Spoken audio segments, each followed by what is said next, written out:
ने बिल्कुल आंसर देबे।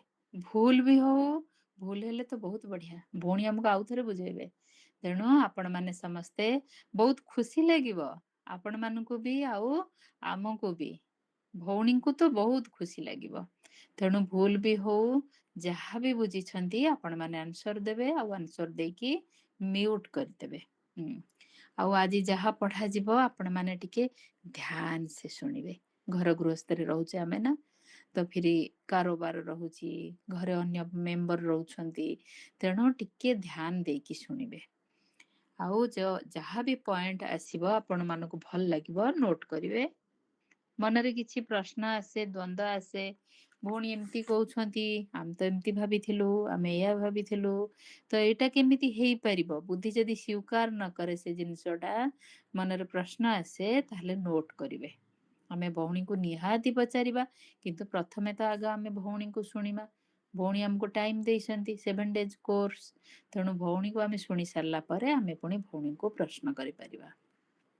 ଏବେ ଚାଲନ୍ତୁ ଆରମ୍ଭ କରିବା। ଭଉଣୀ ମନୋରମା ଭଉଣୀ, ଭଉଣୀ ଓମ୍ ଶାନ୍ତି। ओम शांति भौणी। ओम शांति। शुक्रिया भौणी। आरंभ କରିବା ଭଉଣୀ। आज्ञा भौणी। आज्ञा, जी। आरंभ करନ୍ତୁ। ओम शांति। ओम शांति। शुक्रिया बाबा, शुक्रिया भौणी, शुक्रिया सभी भाई बहनों को। जी अच्छा, तो आम जहाँ भी काली पढ़ी आज भी रिकल करवा निहाती भावरे। तो काली आम अभ्यास कौन नहीं कहबे? काली आम कौन अभ्यास करने नहीं? जी भाई भी स्क्रीन शेयर करिसेंती, तो आपण माने रिकल करि परिबे, मने पकई परिबे जे आमे काली कौन अभ्यास करिया पई नैथिले कहबे। जी जी भाई कहबे।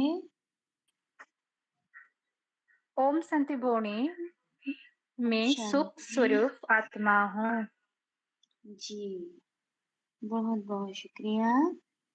तो आमे काली अभ्यास नैथिले, मैं सुख स्वरूप आत्मा हूँ। जी अच्छा, तो आज आमे निहाती आगो को बढ़िबा। तो काली आमे कौन पढ़ी जे ईश्वर सर्वव्यापी ना सर्वशक्तिमान, कौन पढ़ी? ईश्वर सर्वशक्तिमान। जी बहुत बहुत शुक्रिया। अच्छा, बाकी भाई भौणी मैंने कहतु जे काली आमे कौन पढ़िले? ईश्वर सर्वव्यापी ना सर्वशक्तिमान, कौन जानिले? आमे तो आगु कहि दउथिले जे कौन ईश्वर चारिआडे अछंती, परमात्मा चारिआडे अछंती, तो कहि दउथिले नै कि भगवान चारिआडे अछंती कहि दउथिले, किंतु वास्तव में आमे जानिले कौन? कहंतु कौन जानिले?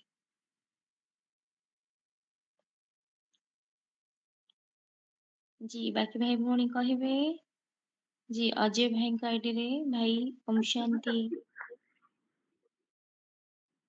जी अच्छा, पवित्र भाई का आईडी रे ओम शांति भाईना भौणी। जी आमर जते सब नुआ आत्मा जॉइन करिसेंते ई सेशन रे। जी लिपि भौणी का आईडी रे भाईना भौणी ओम शांति। कविराज भाई का आईडी रे भाईना भौणी ओम शांति। जितेंद्र भाई का आईडी रे भाईना भौणी ओम शांति।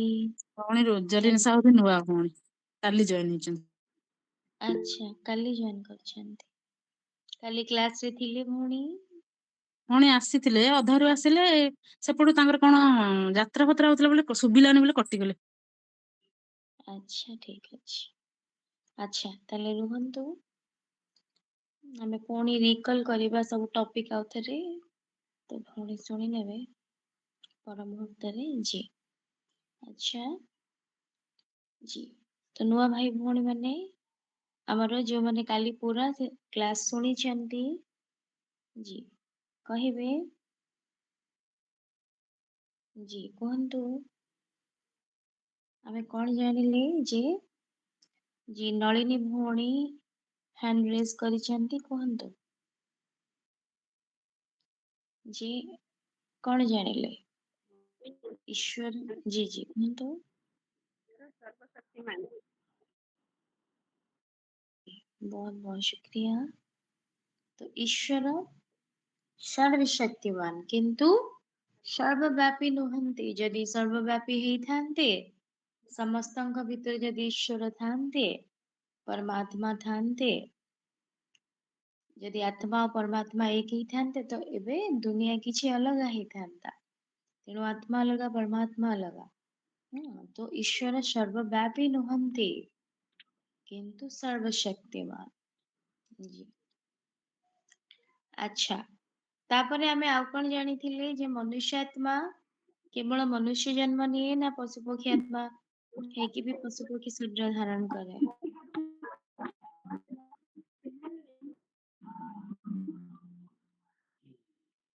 କଣ ଜାଣିଥିଲେ କୁହନ୍ତୁ?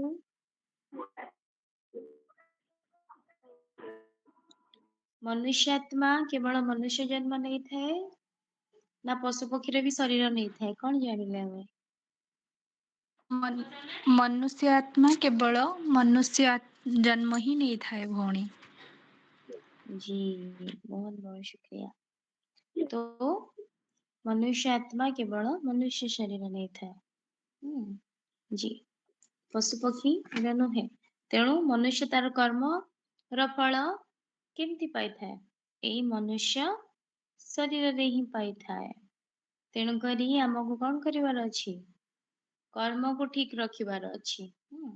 आउ कौन आमे जानिले जहाँ भी आमे दुख कष्ट पाउजे तार दायी किए ता पई दायी किए सामना वाला भगवान किए दायी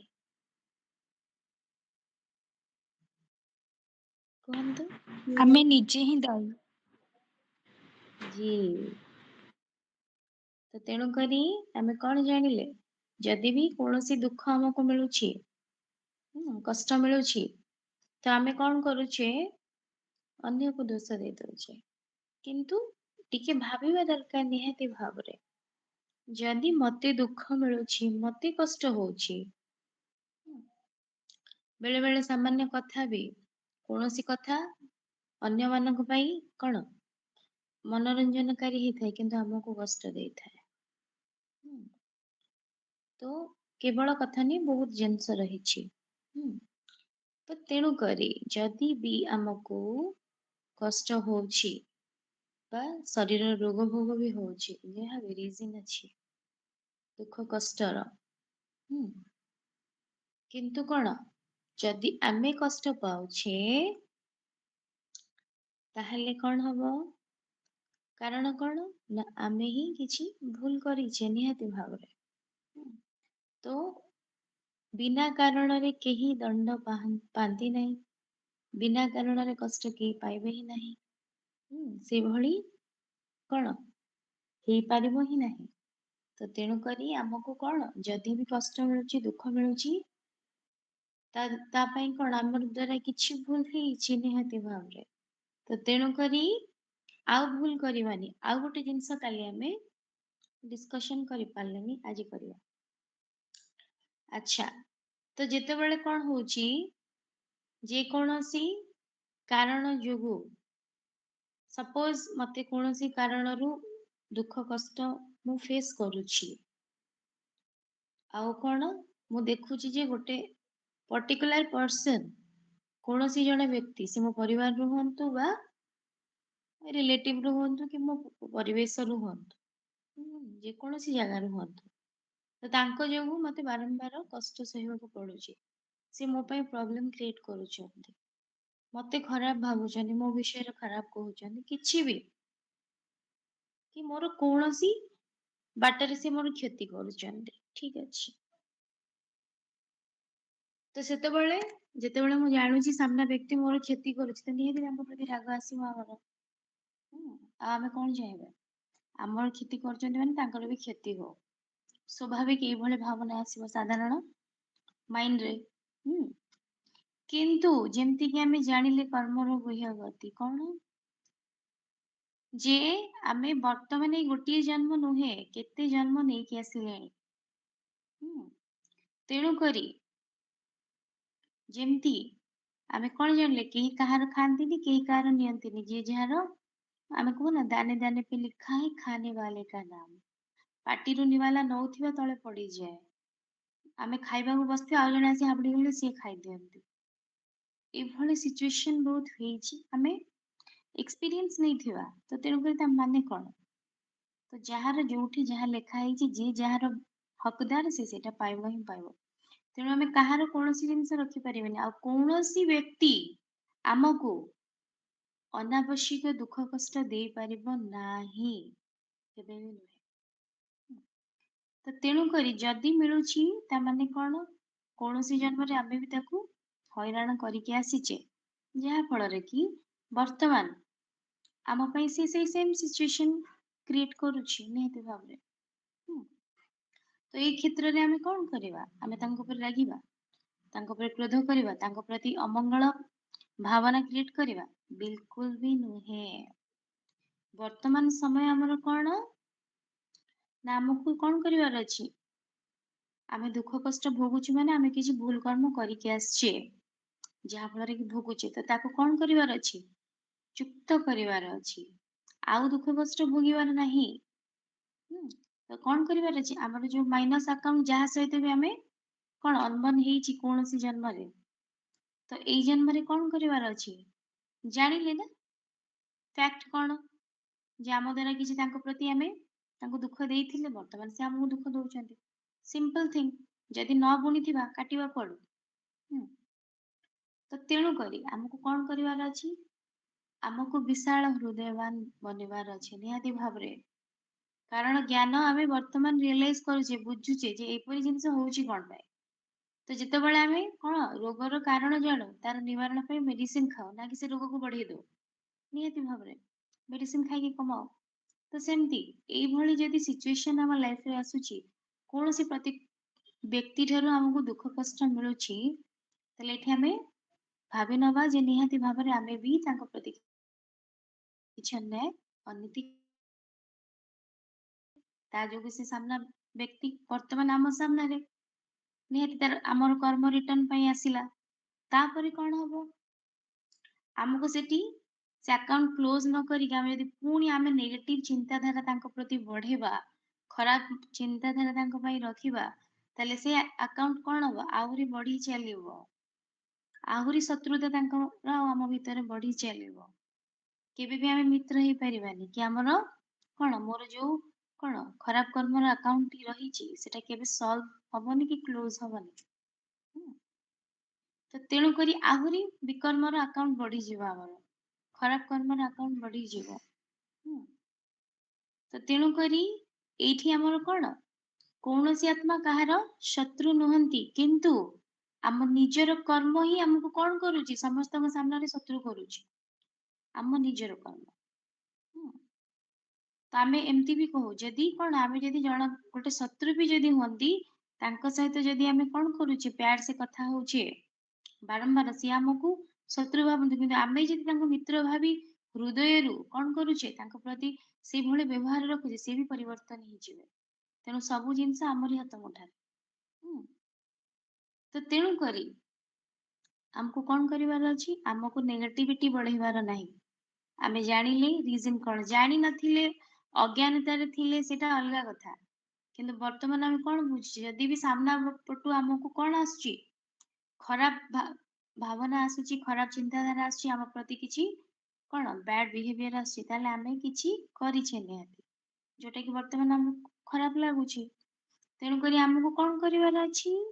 ତାଙ୍କୁ କ୍ଷମା ଦବାର ଅଛି। ଆଉ କଣ, ତାଙ୍କ ଠାରୁ ବି କ୍ଷମା ମାଗିବାର ଅଛି, କାରଣ ଆମରି ଯୋଗୁ ହିଁ ସେ ଆମ ସାମ୍ନାରେ।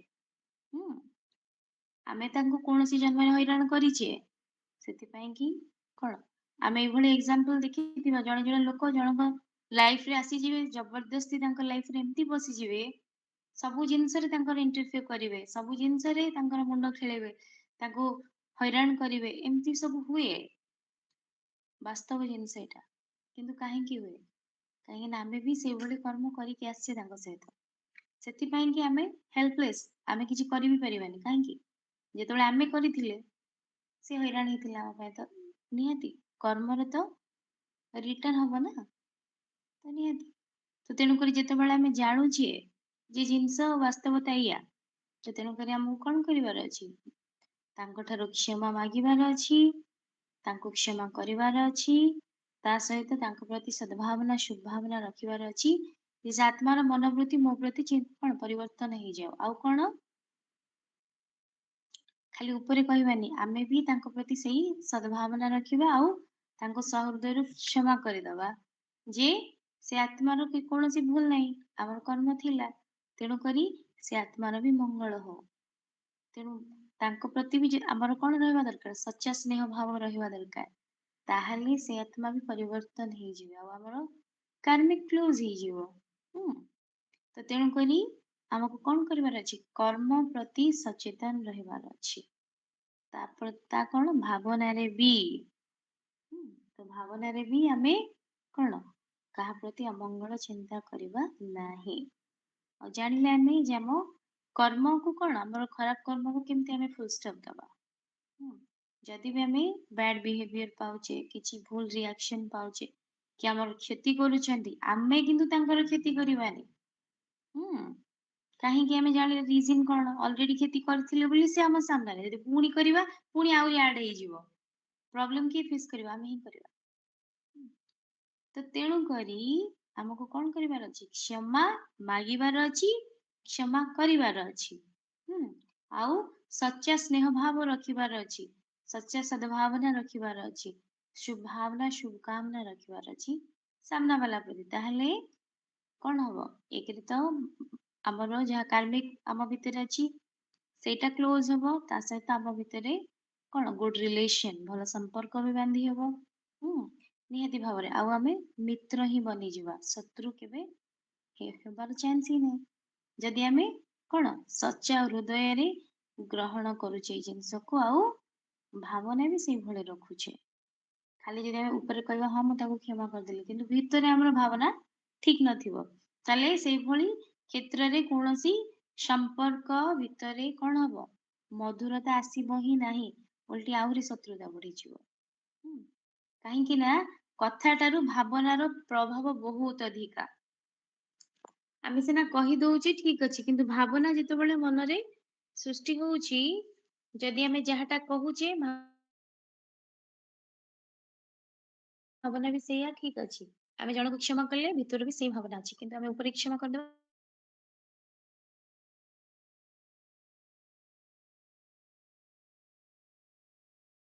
ଏଇ ରିଆକ୍ସନ ଦେବେ ଆମକୁ। ତ ତେଣୁ କରି ଆମକୁ କଣ କରିବାର ଅଛି? ନିଜକୁ ବି ପରିବର୍ତ୍ତନ କରିବାର ଅଛି, ସାମ୍ନା ବାଲାକୁ ବି ପରିବର୍ତ୍ତନ କରିବାର ଅଛି। କେମିତି? ଭାବନା ଦ୍ଵାରା, ଶୁଦ୍ଧ ଭାବନା ଦ୍ଵାରା ସବୁ କିଛି ସମ୍ଭବ। ତ ତେଣୁ କରି ଆମକୁ ଯଦି ବି ଆମେ କାହାକୁ କ୍ଷମା କରୁଛେ, ହୃଦୟରୁ କ୍ଷମା କରିବା, ନିହାତି ଭାବରେ। ତ ଜାଣିଲେ ଆମେ ଯେ କଣ? ଆମକୁ କାହା ପ୍ରତି ସଚେତନ ରହିବାର ଅଛି? କର୍ମ ପ୍ରତି। କେବଳ ହାତ ଗୋଡ ଦ୍ଵାରା କର୍ମ ନୁହେଁ, ଭାବନା ଦ୍ଵାରା ବି। ଜି ଆଚ୍ଛା, ଆଉ ଗୋଟେ ଜିନିଷ ଆମେ ଆଗକୁ ବଢିବା, ଜାଣିବା ନିହାତି ଭାବରେ ଯେ କଣ? ଯୁଗ ବିଷୟରେ ଜାଣିବା ଆଜି। ତ ସବୁ ଜିନିଷର ଗୋଟେ, ଆମେ ଯେମିତି କି ଜାଣିଛେ ସବୁ ଜିନିଷର ଏଭ୍ରିଥିଙ୍ଗ ହାଜ ଏକ୍ସପାୟରୀ ଡେଟ୍। ତ ତେଣୁକରି ସବୁ ଜିନିଷର ଗୋଟେ ଏକ୍ସପାୟରୀ ଡେଟ୍ ଥାଏ, ଗୋଟେ ପରିବର୍ତ୍ତନର ସମୟ ଥାଏ, ନିହାତି ଭାବରେ। ଖାଇବା ଜିନିଷ ବି କିଣୁଛେ, ସିଏ ବି 2 ବର୍ଷ ପରେ ଏକ୍ସପାୟର ହେଇଯାଉଛି, କି ବର୍ଷ ପରେ କି 6 ମାସ ପରେ ଏକ୍ସପାୟର ହେଇଯାଉଛି। ତ ସବୁ ଜିନିଷର, ଆମ ମଣିଷ ଶରୀରର ବି ଏକ୍ସପାୟରୀ ଡେଟ୍ ଅଛି ନା ନାଇଁ? ତ ପ୍ରକୃତିର ନିୟମ କଣ? ନା ପରିବର୍ତ୍ତନଶୀଳ, ପରିବର୍ତ୍ତନୀୟ। କାହିଁକି ନା କଣ ହୁଏ? ଯେତେବେଳେ କୌଣସି ଜିନିଷ ପରିବର୍ତ୍ତନ ହୁଏ ନାହିଁ, କଣ ହୁଏ? ସେ ଜିନିଷ କରପ୍ଟ ହେଇଯାଏ। ସେ ଜିନିଷ କଣ ହେଇଯାଏ? ମଇଳା ହେଇଯାଏ। ଯେମିତି କି ପୋଖରୀ ପାଣି ମୁଭ୍ କରେ କି ଗୋଟିଏ ଜାଗାରେ ଥୟ ହେଇକି ଥିବ, ସେଥିପାଇଁ ସେ ପାଣି କେତେ ଅସନା। କିନ୍ତୁ ଆପଣ ନଈକି ଯିବେ, ନଈର ପାଣି ଦେଖିବେ, ଆପଣଙ୍କୁ ଅସନା ଦେଖାଯିବ? ସଫା ଦେଖାଯିବ। କାହିଁକି? କାହିଁକି ନା ଚେଞ୍ଜେବଲ ଥିଙ୍ଗ ସବୁବେଳେ ରିଫ୍ରେଶମେଣ୍ଟ ଆଣେ, କିଛି ନୂତନ ଜିନିଷ ଆଣେ। କିନ୍ତୁ ଯୋଉ ଜିନିଷ ପରିବର୍ତ୍ତନୀୟ ନୁହେଁ ସେ ଜିନିଷ କରପ୍ଟେଡ। ସେ ଜିନିଷ ଏମିତି ବି ଆମେ ଗୋଟେ ଜାଗାରେ ବି ଯଦି କଣ କରିବା କନଷ୍ଟାଣ୍ଟ ରହିକି କାମ କରିବା ଆମେ ନିଜେ ବି ବୋର ହେଇଯାଉ ଆଉ ଆମର ଭଲ ଆଦତ ବି ସବୁ ପଳାଏ। ତେଣୁ କରି କଣ ହୁଏ ଟ୍ରାନ୍ସଫର ହୁଏ, ପରିବର୍ତ୍ତନ ହୁଏ ନା ପ୍ଲେସେସ ର। ତ ପରିବର୍ତ୍ତନ ହିଁ କଣ ଆଣେ ଗୋଟେ ରିଫ୍ରେଶମେଣ୍ଟ ଆଣେ, ନିହାତି ଭାବରେ ଗୋଟେ ଉମଙ୍ଗ ଉତ୍ସାହ ଆଣେ। କିନ୍ତୁ ଯଦି ଗୋଟିଏ ଜିନିଷ ପର୍ଟିକୁଲାରଲି ରହେ ତାହେଲେ ସେଇ ଜିନିଷ କଣ ହେଇଯାଏ ଇନଆକ୍ଟିଭ ହେଇଯାଏ, ଡଲ ହେଇଯାଏ, ଇଚ୍ଛା ଆସେନି। ତ ସେଇଭଳିଆ। ତ ତେଣୁକରି ପ୍ରକୃତିର ନିୟମ ପରିବର୍ତ୍ତନଶୀଳ, ତ ପରିବର୍ତ୍ତନୀୟ ପ୍ରକୃତି। ତ ସେଇ ବିଷୟରେ ଆମେ ନିହାତି ଜାଣିବା। ତ ଯେମିତିକି ଆମେ ଯୁଗ ବିଷୟରେ ଜାଣିବା। ଯୁଗ ବିଷୟରେ କଣ ନା କେତେଟା ଯୁଗ ରହିଛି ଆମର। ଯେମିତିକି ଆମେ ନର୍ମାଲି ଜାଣିଛେ ଯେ ଆମର କେତେଟା ଯୁଗ, କେତେଟା ଯୁଗ କହିବେ କଣ କଣ ଯୁଗ ରହିଛି? ଜି କଣ ଯୁଗ ରହିଛି ଆମର? ପାଞ୍ଚଟି କଣ ଯୁଗ। ଜାଣିଛନ୍ତି? अच्छा जी बहुत बहुत शुक्रिया। तो आम नॉर्मली कौन जानी ना चारोटी युग रही सत्य त्रेता द्वापर कली। किंतु आ गोटे जिनस आम आज ऐड करवा कौन ना आ गोटे युग रही छोटिया युगटे से संगम युग। तो तेणुक टोटाल युग आम वर्तमान जानूचे कौन ना पांचटी। कौन कौन ना सत्य त्रेता द्वापर कली आ संगम पांचटी युग। तापर आउ कौन युग जानिले तार समय सीमा भी जानिबा। जेमती कि आमे जानिचे सबु जिनसर गोटे निर्दिष्ट टाइमिंग भी थाए, जेमती दिन राति होउची 24 घंटा, गोटे वर्ष होउची 365 दिन। तो तेणु करी गोटे ऋतु भी हेले 2 मास लेखा नौचंदी, 6 मास वर्ष रे 6टा ऋतु जाउची 2 मास लेखा। तो सबु जिनसर गोटे पर्टिकुलर टाइमिंग रहिछि, नियति बार गोटे समय सीमा रहिछि, के मासे के 2 मासे के वर्षे के गोटे दिन। तो सबु जिनसर टाइमिंग रहिछि। तो सेमती युग मानकर भी टाइमिंग रहिछि। तो प्रत्येक युगर समय सीमा केते? प्रत्येक युगर समय सीमा होछि कोन ना 1250। सत्य 1250, त्रेता 1250, द्वापर 1250, कली आउ संगम मिसी की 1250। तो कली रो होछि 1150, कली रो 1150। तो कली रो शेष आड़ को सत्य रो आरंभ मझिया मझी समय। तो कली रो शेष आउ सत्य रो आरंभ मझिया मझी समय होछि संगम। तो कली रो शेष आड़ को संगम रो ड्यूरेशन केते, तार समय सीमा 100 वर्ष। जानिले हमें सत्य युग 1250, त्रेता 1250, द्वापर 1250, कली और संगम मिसी 1250। कली रो शेष 100 वर्ष होची कोन ना संगम। समय सीमा जानिले प्रत्येक युगर, ताले टोटल युगर समय सीमा केते हैला? टोटल 5टा युगर पूरा टाइमिंग केते हैला? केते हैला? 5000 वर्ष। जी तो ये पूरा 5000 वर्ष को हमें गोटे कल्प बोली कही थाऊ। तो पूरा 5000 वर्ष को कौन कही था? गोटे कल्प बोली कही था। अच्छा तो ये पूरा कल्प रो समय सीमा होची केते ना 5000 वर्ष। आउ कौन ने कल्प रे केतोटी युग आसुची? 5टी युग आसुची। और समय सीमा भी जानिले। तो ये कल्पर आरंभ को युगरु ही थे? कल्पर आरंभ ही थे सत्य युगरु।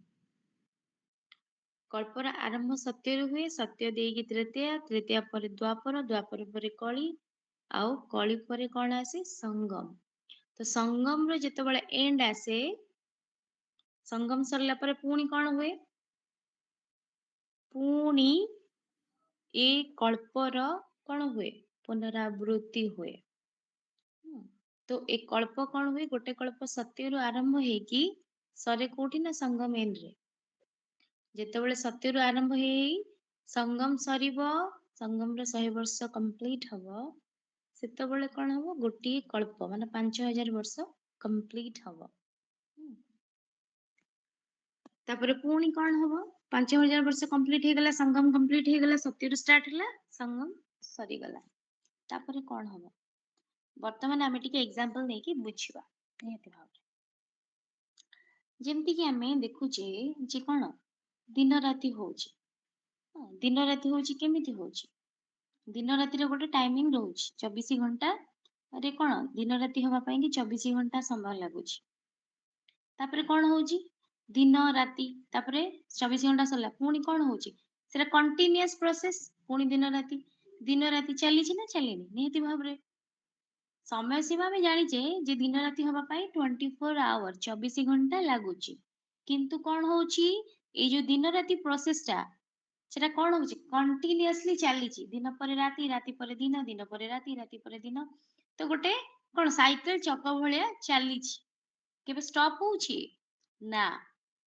समय सीमा तो निर्दिष्ट रही किंतु तार जेमती प्रोसेस हवा कथा सेमती कंटीन्यूअसली चलीची आ गोटे कथा कौन ऋतु परिवर्तन भी हुए वर्ष को केते ऋतु 6टा ऋतु कौन हुए वर्ष पर वर्ष आसुची ऋतु पर ऋतु परिवर्तन होची किंतु बंद होची कि किंतु समय सीमा जहार जेती कि गोटे ऋतु 2 मास लेखा टाइमिंग नेबे तापर कौन होची तांकर जेमती प्रोसेस हवा कथा ऋतु परिवर्तन जहा पर जहा आसीबा कथा से तार समय सरुची पुणी नेक्स्ट समय आसुची तो एमती है कि से भी कंटीन्यूअसली ऋतु परिवर्तन चक्र भी चली आउ गोटे कथा कौन ना जल चक्र देखुचे आम जेमती कि पानी बाष्प होउची ऊपर को जाउची ठंडा होउची पुणी तळକୁ आसुची पुणी बाष्प होउची पुणी ऊपर को जाउची तो तार भी गोटे एई भली प्रोसेस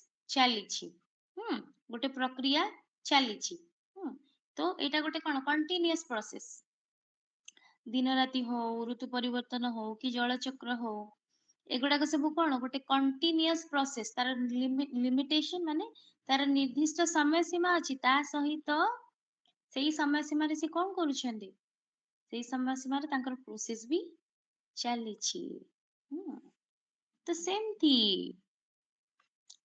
हमर ए जो कौन सृष्टि रही छी ए सृष्टि रे कौन 5टी जुग आ ए 5टी जुग को गोटे कल्प कहा जाए आ कौन हुए जेमिति कि आमे कौन चक्र विषय रे जानिले जे को चक्र ऋतु चक्र जानिले दिन राति रे चक्र जानिले जल चक्र जानिले कौन हुए तार समय सीमा रही छी ता सहित सेही समय सीमा रे से कौन करे निर्दिष्ट प्रोसेस रे तार कंटीन्यूअसली चली थाए लगातार लगातार चली थाए दिन सरीला राति सरला पुणी दिन चलला तो एमती है कि चली थाए तो सेमती कौन हुए ए जो सृष्टि आमर एथिरे भी कौन रही 5टी जुग रही आउ ए जुगर आरंभ कोठी ना सत्यरु आउ एंड कोठी ना संगम रे तो जेतेबेले सत्यरु आरंभ हेई कि संगम एंड हेई जाए तो पुणी कौन हुए पुणी आउ थरे कौन हुए रिपीट हुए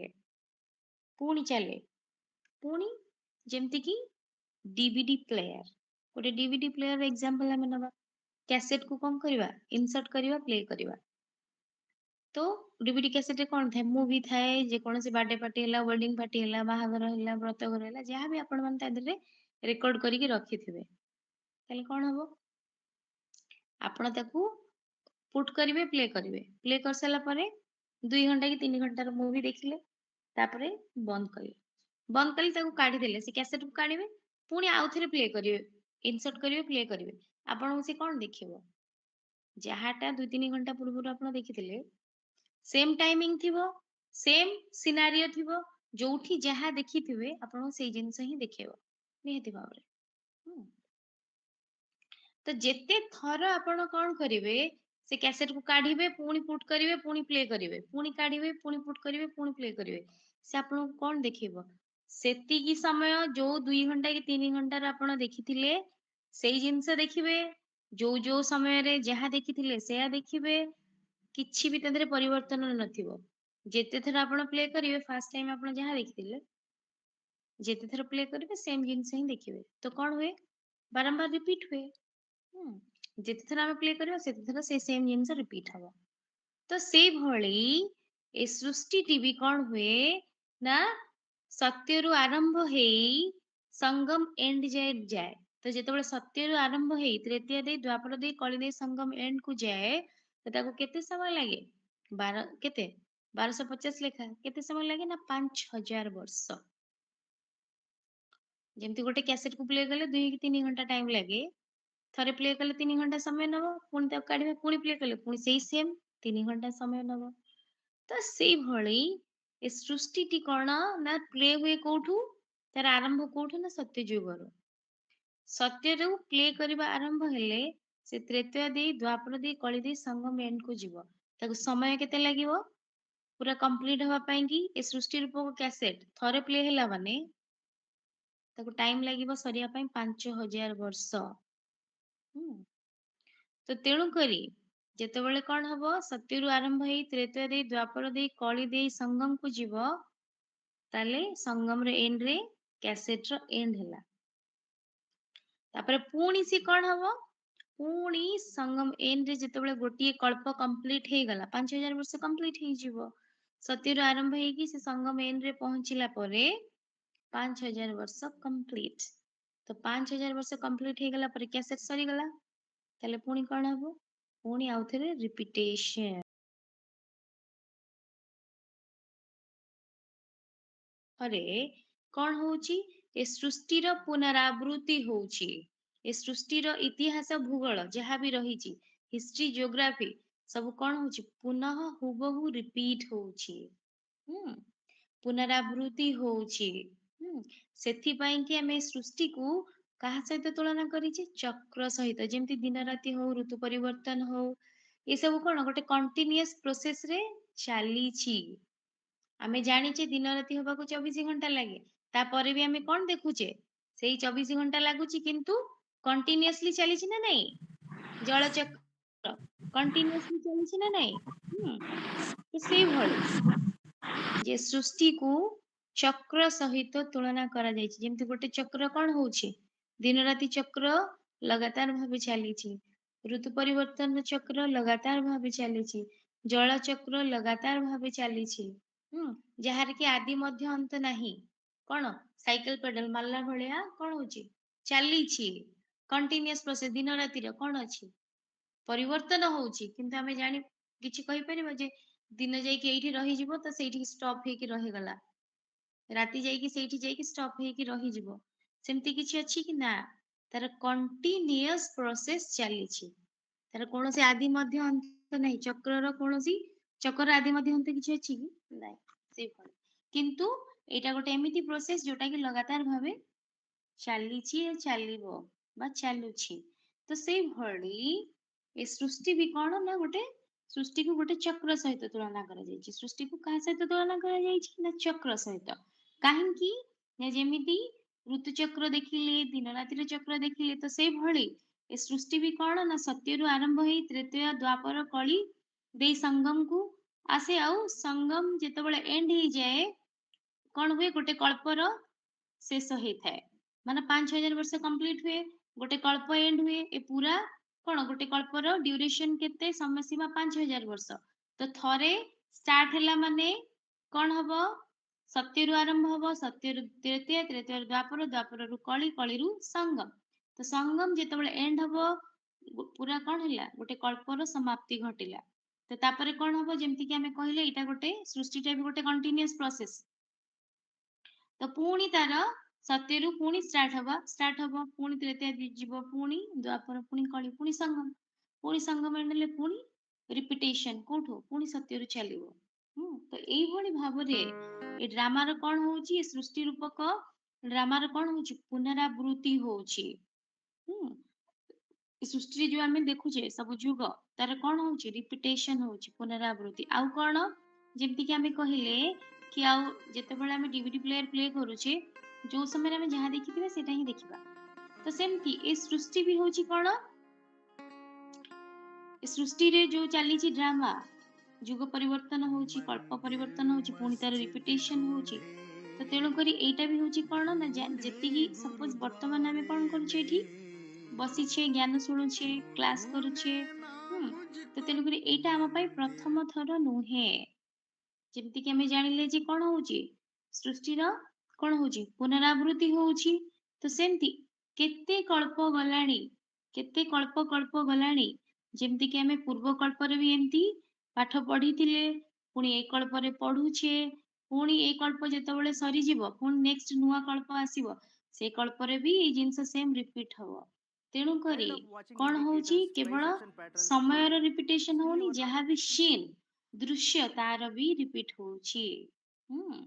ତ ତେଣୁ କରି କଣ ନା ଏ ସୃଷ୍ଟି ରୂପକ ଡ୍ରାମା କଣ ହଉଛି ନା ପ୍ରତ୍ୟେକ 5000 ବର୍ଷରେ ଥରେ ରିପିଟ ହଉଛି। ତାର ଇତିହାସ ଭୂଗୋଳ ଯାହା ବି ରହିଛି, ହିଷ୍ଟ୍ରି ଜିଓଗ୍ରାଫି କଣ ହଉଛି ହୁବହୁ ପୁନରାବୃତ୍ତି ଘଟୁଛି। ତେଣୁ କରି ଆମେ ୟାକୁ କଣ କହୁଛେ ୱାର୍ଲଡ ଡ୍ରାମା ହ୍ୱିଲ, ସୃଷ୍ଟି ଚକ୍ର ବୋଲି କହୁଛେ, ସୃଷ୍ଟିକୁ ଚକ୍ର ସହିତ ତୁଳନା କରିଛେ।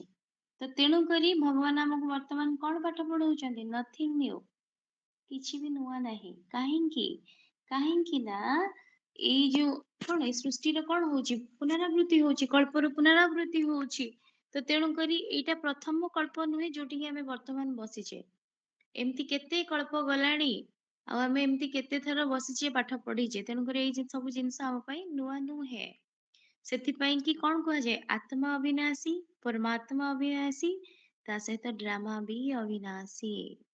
ଯେମିତି ସିରିଏଲ ଫିରିଏଲରେ ଆମେ ଦେଖୁଛେ ଯେ କଣ ଆକ୍ଟିଂ କରୁଛନ୍ତି ସବୁ ଆକ୍ଟର୍ସ, ତ ଆମେ ବି ଦୁନିଆରେ ଯେତେ ସବୁ ଆମେ ଆତ୍ମା ଶରୀର ଧାରଣ କରିଛେ, ଆମର ବି ଏଇଟା ହଉଛି ଆକ୍ଟିଂ ପ୍ଲେସ୍। ଆମର ବି ଡ୍ରାମା କରିବାର ସ୍ଥାନ କୋଉଟା, ଏ ସାକାର ମନୁଷ୍ୟ ଲୋକ। ଆମେ ବି ଏଠିକି କଣ ପାଇଁ ଆସିଛେ, ଡ୍ରାମା। ତେଣୁ ଆମେ ବି ସମସ୍ତେ ଗୋଟେ ଗୋଟେ ଆକ୍ଟର ଏଠି। ତ ତେଣୁ କରି କଣ ହଉଛି ପ୍ରତ୍ୟେକ 5000 ବର୍ଷକୁ କଣ ହଉଛି ସୃଷ୍ଟିର ପୁନରାବୃତ୍ତି ହଉଛି। ସୃଷ୍ଟିର ହିଷ୍ଟ୍ରି ଜିଓଗ୍ରାଫିର ହୁବହୁ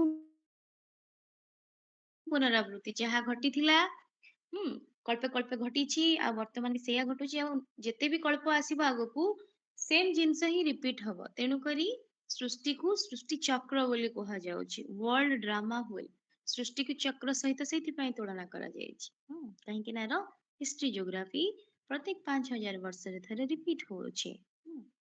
ତ ସେଥିପାଇଁ ଆମେ କଣ ଜାଣିଲେ, ଆତ୍ମା ଅବିନାଶୀ, ପରମାତ୍ମା ଅବିନାଶୀ, ତା ସହିତ ଆଉ କିଏ ଅବିନାଶୀ। ତ ଆମେ କଣ କରୁ, ପରିବାର ପାଇଁ ଚିନ୍ତା କରୁ, ଆଉ କଣ ପିଲାମାନଙ୍କ ପାଇଁ ଚିନ୍ତା କରୁ, ନିଜର ପାଇଁ ଚିନ୍ତା କରୁ, ଆମ ଫ୍ୟୁଚର କଣ ହବ, ମୋ ପିଲାଙ୍କ ଫ୍ୟୁଚର, ନିଜ କଥା ଯେତେ ନୁହେଁ ଆମର ନେକ୍ସଟ ଜେନେରେସନ ପାଇଁ ବହୁତ ଚିନ୍ତା ହେଇଯାଏ ଆମର। ଯେମିତି କି ଆମର ପିଲାମାନେ କଣ ଯାଇ କରିବେ ଆଗକୁ, କଣ ଖାଇବେ, କଣ ପିଇବେ, କଣ ପିନ୍ଧିବେ।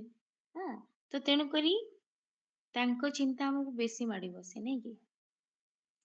କିନ୍ତୁ ଆମେ ଜାଣୁଛି କଣ, ଏ ଡ୍ରାମା ହଉଛି ନଥିଙ୍ଗ ନ୍ୟୁ। ପୂର୍ବ କଳ୍ପରେ ଯାହା ଘଟିଥିଲା ଏଇ କଳ୍ପରେ ବି ସେୟା ହିଁ ଘଟିବ। ତ ତେଣୁ କରି ଯଦି ଆମେ ଚିନ୍ତା କରୁଛେ କିଛି ଫାଇଦା ଅଛି କି? ତାଠୁ ବେଟର ଆମେ କଣ କରିବା, ଖୁସିରେ ବଞ୍ଚିବା। Please ଟିକେ ତ ଭଗବାନ ଆସିକି ଆମକୁ କଣ କରୁଛନ୍ତି, ରିଲାକ୍ସ କରୁଛନ୍ତି ଯେ ପିଲା ଟେନସନ ନେବାର ହିଁ ନାହିଁ। ତ ଆମେ କଣ କରିବାର ଅଛି, ଆମକୁ ଟେନସନ ନେଇକି ଜୀବନକୁ ନର୍କ ବନେଇବାର ନାହିଁ। କାହିଁକି ନା ଏଇ ଡ୍ରାମା ତ ପୁନରାବୃତ୍ତି ହଉଛି, ତ କଳ୍ପ ପୂର୍ବରେ ଯାହା ଘଟିଥିବ ସେୟା ହିଁ ଘଟିବ। ତେଣୁକରି ଆମେ ଯଦି ମୁଣ୍ଡ ବାଡେଇ ବି ଦବା ପରିବର୍ତ୍ତନ ହେଇଯିବ କି? ତ ତେଣୁକରି ଆମକୁ କଣ କରିବାର ଅଛି, ସବୁ ସିନ୍ କୁ ଏନ୍ଜୟ କରିବାର ଅଛି, ସବୁଥିରେ ଆନନ୍ଦରେ ରହିବାର ଅଛି, ଅଚିନ୍ତାରେ ରହିବାର ଅଛି। ତ ତେଣୁକରି ଆମେ କଣ କରୁ, ମୋଷ୍ଟ ଅଫ ଦ ଟାଇମ ଆମେ କଣ କରୁ, ଟେନସନ ହେଇଯାଉ, ୱରିଡ୍ ହେଇଯାଉ, ଛାନିଆ ହେଇଯାଉ ଯେ ଆଗକୁ କଣ ହବ। ଯଦି ବି କିଛି ପ୍ରୋବ୍ଲେମ ବି ଆସୁଛି ତ ଆମେ କଣ କରୁ, ପୁରା ପାନିକ ହେଇଯାଉ, ନେକ୍ସଟ ଷ୍ଟେପ କଣ ହବ, କେମିତି ଯିବ, କଣ ହବ। କିନ୍ତୁ ବର୍ତ୍ତମାନ ଭଗବାନ କଣ କହୁଛନ୍ତି, କିଛି ଡରିବାର ହିଁ ନାହିଁ, ଯାହା ଘଟିଥିଲା ସେୟା ହିଁ ହବ। ତେଣୁ ଡରିଲେ କିଛି ଅଲଗା ହେଇଯିବ କି? ଡରିଲେ କଣ ହବ, ଆହୁରି ଆମେ ଛାନିଆ ହେଇଯିବା, ଆମର ବିପି ବଢିଯିବ, ଆମେ ଆହୁରି କଣ ଟେନସନ ରେ ଆସିଯିବା, ସୁଖ ପଳେଇବ ଆମ ଠାରୁ, ହସ ପଳେଇବ ଆମ ଠାରୁ, ଆମେ ଆହୁରି ଦୁଃଖୀ ହେଇଯିବା। ତ ତେଣୁ କରି ଭଗବାନ ଆମକୁ ରିଲାକ୍ସ କରୁଛନ୍ତି ଯେ କିଛି ନୂଆ ନାହିଁ, Nothing new in this drama. ତ ଡ୍ରାମାରେ କିଛି ବି ନୂଆ ନାହିଁ, ଯାହା ହେଇଥିଲା ପୂର୍ବ କଳ୍ପରେ ଏଇ କଳ୍ପରେ ସେୟା ହିଁ ଘଟୁଛି, ନେକ୍ସଟ ବି ସେୟା ହିଁ ହବ। ତେଣୁକରି ଆମକୁ ଟେନସନ ନବାର ନାହିଁ, ଆମକୁ ଓରିଡ ହବାର ନାହିଁ, ଭବିଷ୍ୟତ ପାଇଁ ଚିନ୍ତା କରିବାର ନାହିଁ। ଆଉ ଗୋଟେ କଥା ହେଲା କଣ, ଆପଣ ମାନେ ଜାଣିଥିବେ ଆମେ ବି ସୋସାଇଟିରେ ଦେଖୁଛେ ଯେ କଣ ବାପା ଯେତେ ବି କଣ କରୁ ଧନ ସମ୍ପତ୍ତି ରଖିଥାଉ ଯାହା ବି କରିଥାଉ କିନ୍ତୁ ଯେ ତାପରେ ବି ଯେତେ ବି କଣ ଆମେ ବି ନିଜେ ଚେଷ୍ଟା କରୁଛେ ବା ଯେତେ ବି ଆମେ ଯିଏ ଯାହା କରୁ ଆମ ପାଇଁ ଯଦି ସେଟା ଆମ ପ୍ରାପ୍ତିରେ ନଥିବ ତାହେଲେ କଣ ହବ? ଯିଏ ଯେତେ ଜିନିଷ ଆମକୁ ଦବାକୁ ଚାହିଁଲେ ବି ଆମେ ତାକୁ ଗ୍ରହଣ କରିପାରିବାନି। ତେଣୁକରି ଆମେ କଣ କରୁଛେ ଆମେ ଟେନସନ ହେଇଯାଉଛେ ଯେ ମୋର ନେକ୍ସଟ ଜେନେରେସନ ମୋ ପିଲା ଛୁଆ କଣ କରିବେ। ତ ଆମେ ଜାଣିଲେ କଣ ଏଭ୍ରି સોલ ଇଜ ଇଣ୍ଡିଭିଜୁଆଲ ଆଉ କର୍ମ ବି ଇଣ୍ଡିଭିଜୁଆଲ। ସମସ୍ତଙ୍କର କର୍ମ ଇଣ୍ଡିଭିଜୁଆଲ ସେଥିପାଇଁ ସବୁ ଯାକ સોલ ଯେତେ ଆମେ ସବୁ ଅଛେ ଆତ୍ମା ସମସ୍ତେ ଇଣ୍ଡିଭିଜୁଆଲ କର୍ମ ହିସାବରେ। ତ ତେଣୁ କରି ଆମେ ଯଦି ଚାହିଁବା କଣ ଗୋଟେ ଘରେ ଟ୍ରେଜେରୀ ଫୁଲ କରିଦବା ଧନ ସମ୍ପତ୍ତିରେ ଭରିଦବା ନିଜ ପିଲାମାନଙ୍କ ପାଇଁ କିନ୍ତୁ ଯଦି ତାଙ୍କର କର୍ମ ସେତିକି ନଥିବ କି ତାଙ୍କ ପ୍ରାପ୍ତି ସେତିକି ନଥିବ ସେ ତାକୁ ପାଇ ହିଁ ପାରିବେ ନାହିଁ। ତେଣୁ ସବୁ ଆତ୍ମାର ପ୍ରାପ୍ତି ଅଲଗା। ତ ତେଣୁ କରି ତାର ପ୍ରାପ୍ତି କୋଉ ହିସାବରେ ତାର ପୂର୍ବ ଜନ୍ମ ହିସାବରେ ତାର ପ୍ରାପ୍ତି ଆମେ ଦେଖିଛେ ଯେ କଣ ଆମେ ବହୁତ ଭେରାଇଟିର ପିଲା ଦେଖିଛେ କୋଉ ପିଲା ଟିକେ ପାଠ ପଢିଲେ ତାର ପାଠ ମନେ ରହିଯାଉଛି କୋଉ ପିଲା ପାଠ ବସି ପଢୁଥିବ କିନ୍ତୁ ତାର ପାଠ ମନେ ରହିବା ବହୁତ କଷ୍ଟ। ଏଇ ସବୁ ଜିନିଷ କଣ ଆମ ସଂସ୍କାରରେ ରହିଛି। ତେଣୁ ପୂର୍ବ ଜନ୍ମର ହିସାବରେ ଆମର ଯୋଉ ଭଳି କର୍ମ ରହିଛି ଯୋଉ ଭଳି ଅଭ୍ୟାସ ରହିଛି ସେଇଟା ବର୍ତ୍ତମାନ ଜନ୍ମର ପ୍ରାପ୍ତି ଆମର। ତେଣୁ ମୁଁ ଯଦି ସେଇଭଳି କଣ କର୍ମ କରିକି ଆସିଛି ତାହେଲେ ନିହାତି ଭାବରେ ମୋର ପ୍ରାପ୍ତି ରହିଛି। ତେଣୁକରି କୌଣସି ପିଲା ପାଇଁ ଆମେ ୱରିଡ୍ ହବା ହିଁ ଆବଶ୍ୟକ ନାହିଁ। ସେ ତାର ନିଜ କର୍ମ ନିଜ ଫଳ ସାଙ୍ଗରେ ନେଇକି ଆସିଛି ତାକୁ ଯଦି ପ୍ରାପ୍ତି ହବାର ଥିବ ନିହାତି ତା କର୍ମ ହିସାବରେ ତାକୁ ପ୍ରାପ୍ତି ଆସିଯିବ।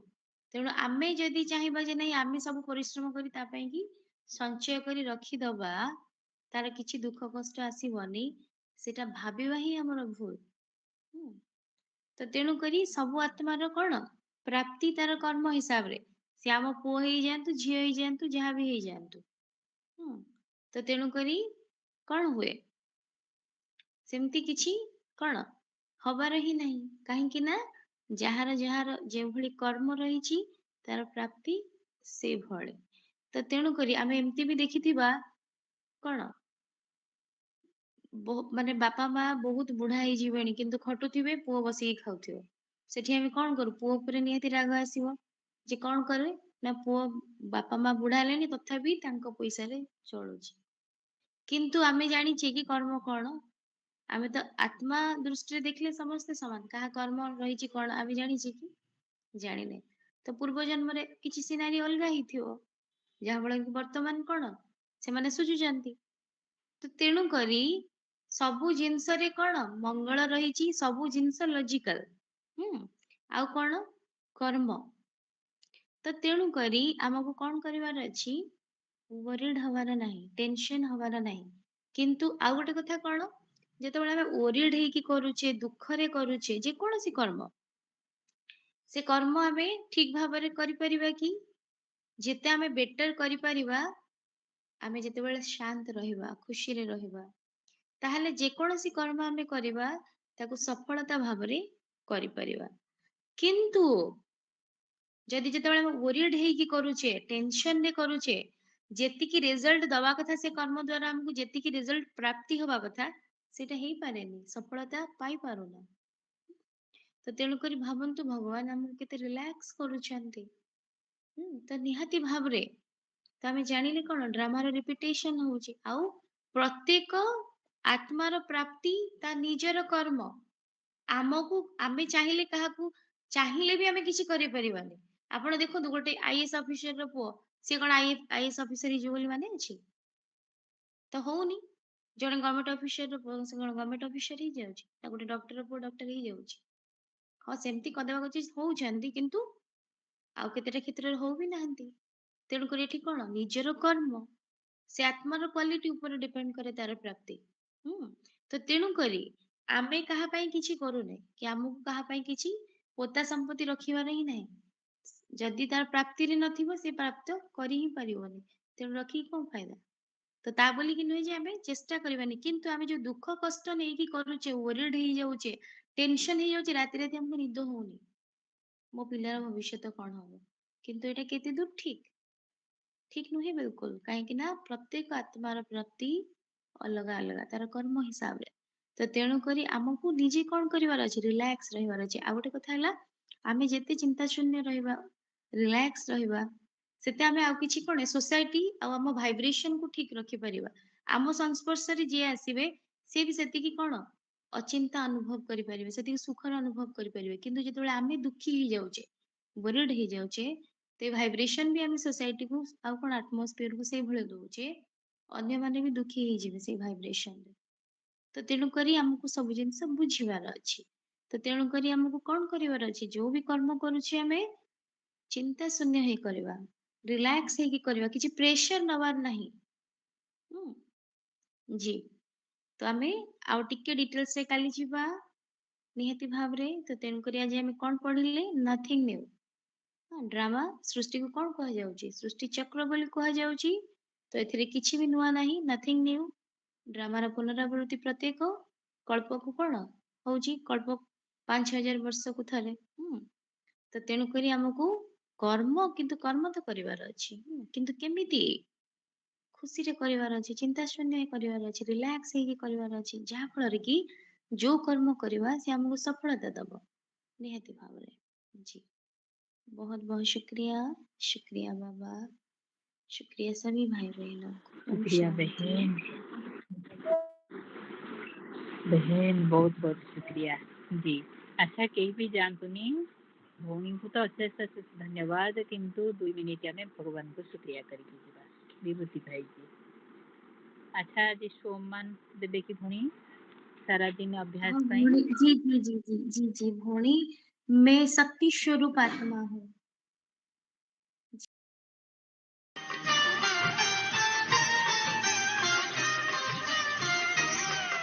तुम्हारे प्यार से बाबा हुई राहें मेरी उजली तुम्हारे प्यार से बाबा हुई राहें मेरी उजली रूहानी नजरों ने तेरी अनेकों जिंदगी बदली रूहानी नजरों ने तेरी अनेकों जिंदगी बदली तुम्हारे प्यार से बाबा